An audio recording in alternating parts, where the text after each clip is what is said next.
Teman sekalian, ada satu doa yang pernah diwasiatkan oleh Nabi SAW kepada sahabat mulia Muadz bin Jabal. Siapa nama sahabatnya? Muadz bin Jabal radhiyallahu an. Nabi mewasiatkan doa ini untuk dibaca oleh Muadz bin Jabal radhiyallahu an setelah selesai solat atau di akhir solat. Ya, apa doanya? Allahumma a'inni ala dzikrika wa syukrika wa husni ibadatika. Hafal doanya? Coba ahilman sekali, teman-teman sekali. Allahumma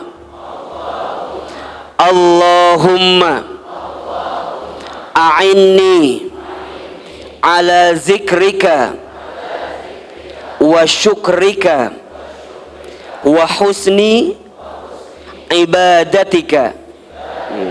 Perhatikan, dalam doa ini ada 3 hal yang kita minta kepada Allah Subhanahu wa taala, yang dalam doa yang disebutkan di sini kita berharap Allah memberikan apa yang kita minta pada doa ini. Ada 3 yang kita minta. Apa di antaranya? Yang pertama, jadi ada 3 yang kita minta, 3 permintaan.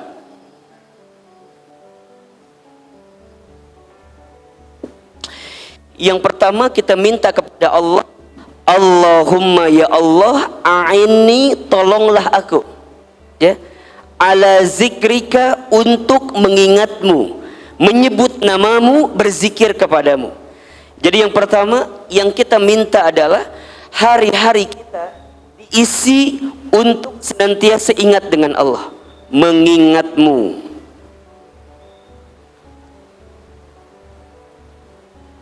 Teman-teman sekalian, ahilman lihat ini wajahnya hampir sama semua ya. Wajah-wajah banyak masalah kelihatannya. Betul atau tidak? Kita punya masalah atau tidak? Ahilman berkali-kali sampaikan ya, ciri kehidupan dunia itu adanya masalah. Jadi kalau teman-teman hidup di dunia, konsekuensi logis yang harus teman-teman terima bertemu dengan masalah. Kalau tidak ingin punya masalah, jangan hidup, alias tah gitu. Jadi kalau kita masih ingin hidup dan kita masih ingin menikmati hidup, seninya hidup itu ada pada masalahnya. Ya. Nah, ketika kita diberikan masalah, tidak ada masalah dengan masalah. Yang sering jadi masalah adalah sikap kita terhadap masalah itu. Setuju? Ya. Kalau bahasa gampangnya begini, kalau teman-teman ikut ujian, kemudian hasilnya tidak lulus, yang salah soal atau jawaban? Coba jawab yang kencang. Yang salah soal atau jawaban? Ulangi pertanyaannya. Kalau teman-teman ikut ujian, kemudian hasilnya tidak lulus, yang salah soal atau jawaban? Soal mah mual mungkin salah. Soal anak SD nggak mungkin dikasih ke anak SMP. Soal anak SMP nggak mungkin dikasih ke anak SMA. Soal sudah tertakar tak mungkin tertukar. Nggak mungkin dikasih pada orang yang tidak pantas mendapatkan soal itu. Jadi kalau sekarang teman-teman punya persoalan, kalau sekarang teman-teman dikasih masalah, jawabannya adalah karena Allah tahu teman-teman mampu untuk menghadapi masalah itu. Allah tahu teman-teman siap, teman-teman kuat untuk bisa menghadapi masalah itu. Nah, mohon maaf lahir batin, yang seringkali menjadikan berat masalah itu apa? Bukan masalahnya, tapi seringkali kita menghadapinya terlalu pede dengan kemampuan kita sendiri. Jadi kita nih ngerasa kita bisa gitu loh. Padahal mohon maaf, kita ini diberikan kemampuan, diberikan kekuatan karena ada yang memberikan kemampuan kekuatan itu. Siapa? Siapa? Allah. Karena kita ini kan la haula wala quwata illa billah. Kita ini manusia, tak punya daya upaya, tak punya kemampuan, tak punya kekuatan. Yang punya itu semua adalah Allah. Maka di doa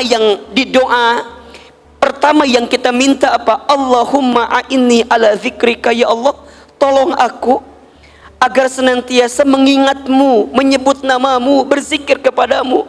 Maksudnya, Kalau teman-teman sedang hidup dan ingin diberikan ketenangan dalam kehidupan itu, jangan pernah lupa sama Allah. Itu poin pertama. Dan kalau teman-teman sedang punya masalah, kalau yang dipikirin masalahnya jadi capek atau enggak? Stres, frustasi. Tapi kalau teman-teman ketika dikasih persoalan langsung ingatnya ke Allah, maka teman-teman akan diberikan ketenangan hati. Setidaknya apa? Teman-teman akan bilang begini, masalahku berat, iya, tapi aku tenang karena aku punya Allah yang maha besar. Aku baik-baik saja karena ada Allah bersamaku. Itu yang dia dikuatkan dalam hatinya, sehingga akan terbersit dalam pikirannya apa? La tahzan, innallaha ma'ana. Jangan sedih, sesungguhnya Allah bersama dengan kita. Dan itu bisa terjadi ketika pikiran kita, lisan kita, hati kita yang terbersit adalah nama Allah Subhanahu wa ta'ala. Jelas sampai di sini? Jadi kalau kita punya masalah, jangan sibuk dengan masalahnya, tapi langsung ingat Allahnya. Karena Allah tidak mungkin memberikan beban kepada kita melebihi batas kemampuan kita. Dan kita harus percaya, boleh jadi Allah titipkan persoalan kepada kita karena sebentar lagi Allah ingin tingkatkan kelas kita, Allah ingin naikkan derajat kita. Atau mungkin sebaliknya, karena ada dosa yang sering kita lakukan, dengan adanya masalah Allah sedang hapuskan dosa-dosa kita yang mungkin sering kita lakukan sebelum ini. Jelas sampai di sini? Baik. Yang kedua, kita minta apa kepada Allah? Wasyukrika, bersyukur kepadamu. Masya Allah.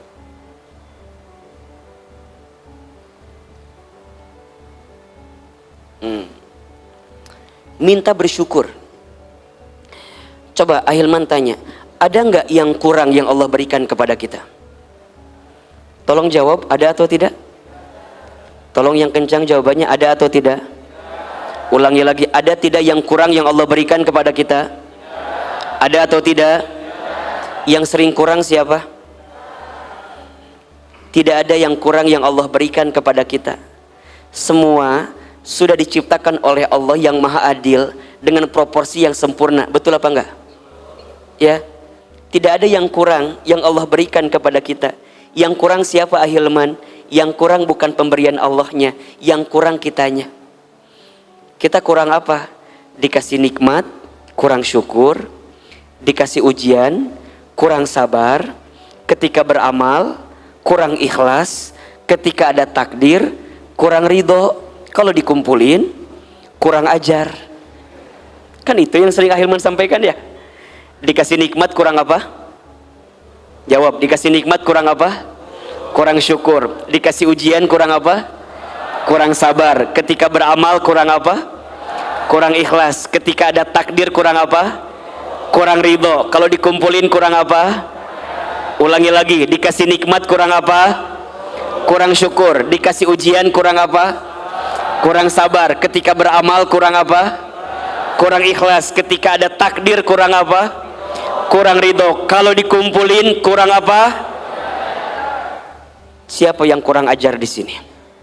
Ada yang kurang ajar? Ada. Jawab, saya. Siapa jawabannya? Siapa yang kurang syukur? Siapa yang kurang sabar? Siapa yang kurang ikhlas? Siapa yang kurang ridho? Siapa yang kurang ajar? Kurangnya di syukurnya aja. Kalau teman-teman mau bahagia ya, ini kunci hidup nih. Kalau teman-teman bahagia, belajarlah untuk melihat segala sesuatu yang Allah berikan kepada kita itu sesuatu yang sempurna dan luar biasa. Yakin? Yakin apa enggak? Jangan pernah bilang begini, kenapa ya hidup aku teh begini begitu begini begitu. Jangan. Ana inda dhonni abdi bi, kata Allah dalam hadis kursinya. Aku sesuai dengan prasangka hambaku. Jadi apa yang teman-teman sangkakan kepada Allah, maka itulah yang Allah juga berikan kepada kita. Maka prasangka kita harus baik. Ustadz, tapi kan keadaannya nggak baik-baik saja. Kata siapa? Tidak baik itu dalam kacamata siapa? Iya nggak? Tidak baik dalam kacamata kita, tapi kan kita nggak tahu. Boleh jadi dalam kacamata Allah itu yang terbaik. Wa asa an takrahu syai'aw wa huwa khairul lakum wa asa an tuhibbu syai'an wa huwa syarrul lakum wallahu ya'lamu wa antum la ta'lamun. Boleh jadi kamu membenci sesuatu padahal itu baik bagimu. Boleh jadi kamu menyukai sesuatu padahal itu buruk bagimu. Allah lebih tahu, Allah maha tahu, sedangkan kamu tidak tahu. Allah lebih, kita tidak. Ulangi, Allah maha, Allah lebih, kita tidak. Maka jangan jangan sok tahu atuh. Maka nanti kalau teman-teman sudah bisa bersyukur akan naik levelnya.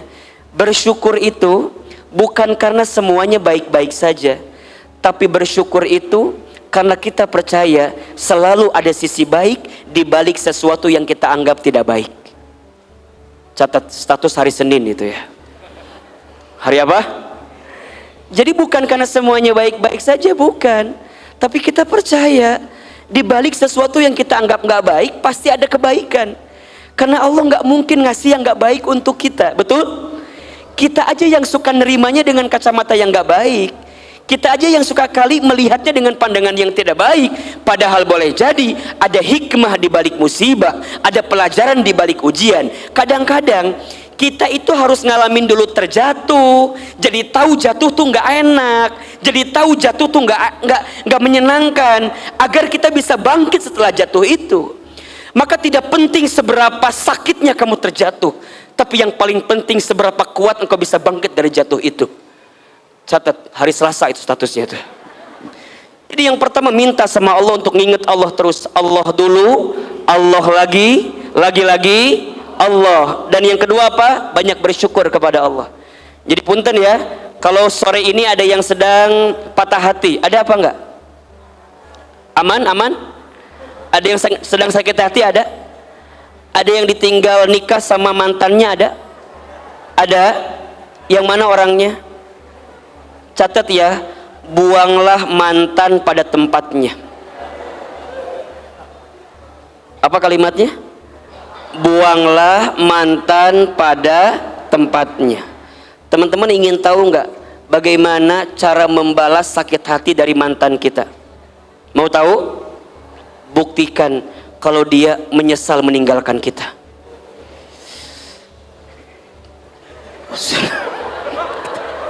Itu aja. Makanya kalau Ahilman nggak pernah nyebut mantan, nyebutnya alumni. Bedanya alumni sama mantan apa beda? Kalau alumni masih bisa ketemu lagi atau reunian lagi, tapi kalau mantan tinggalkan saja. Jadi gimana tuh Ahilman? Nyanges we, der mantan, maafkan aku yang dulu.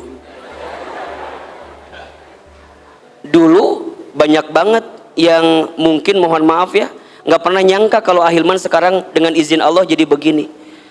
Mereka yang gitulah pokoknya mah. Mereka yang dulu bisa sih atuh udah baheula mah teu kabayang. Ahilman teh ada mah penek, letik, hidung, otot leho. Baheula mah teu kabayang si gayeuna beneran. Nah, Ahilman jadi percaya, ternyata cara membalas terbaik kepada orang yang pernah menyakiti kita bukan menyakitinya lagi. Kalau orang nyakitin kita, kita nyakitin dia lagi, sama atau enggak? Jadi sama kan? Justru kita harus jadi seseorang yang ketika dia lihat dia sekarang, atau kita lihat dia sekarang dan dia lihat kita sekarang, dia akan bilang begini, ya Allah, coba dulu aku nggak ninggalin dia ya. Itu. Tapi sorry ya, sorry, aku, kamu, Makanya udah bersyukur aja. Teman-teman yang putus hari ini bersyukur, ya Allah, makasih Engkau sempetin aku kenal sama dia, karena aku diajarkan banyak hal tentang kesetiaan, tentang sakit hati, tentang air mata. Betul apa enggak? Itu kan mahal banget teman-teman. Kan jadi belajar teman-teman juga sekarang. Ini tips ya, ikhwan, antum jangan coba menyakiti hati perempuan ya. Gitulah pokok namanya. Belajarlah untuk lebih baik dalam hidup kita, sama juga kita semua ya. Akhirnya tuh baru tahu 3 hal ternyata ya. Ada 3 hal yang tidak tahan dari hati seorang perempuan. Catat laki-laki. Ini buat nasihat pernikahan sekaligus ya. Ada 3 hal yang tidak tahan dari seorang perempuan. Jadi perempuan itu tidak akan tahan dengan 3 hal. 1, air mata. 2, cemburu. 3, sikap ingin tahu itu. Gitu. 1 apa tadi? Air mata. 2, cemburu. 3, sikap ingin tahu.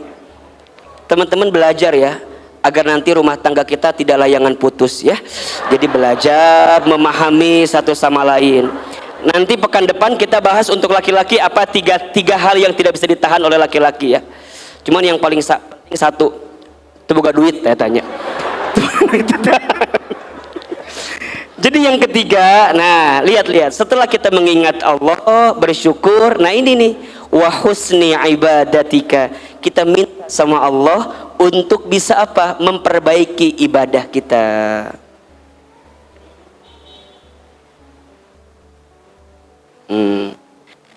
Jadi udah, kalau kemudian kita ngerasa hidup kita ini apa namanya ya, lelah, capek, kemudian resah, gelisah, berarti boleh jadi ada sisi ibadah kita yang kurang kepada Allah Subhanahu wa taala. Maka menyambung dari doa ini ya, menyambung dari doa ini masuk kepada topik kita sore hari ini tentang apa? Ada untukmu ya. Ada untukmu. Ada yang tidak akan pernah meninggalkan kita. Ada yang tidak akan pernah melupakan kita. Dan ada yang tidak akan pernah menyakiti kita. Siapa itu? Allah Subhanahu wa ta'ala.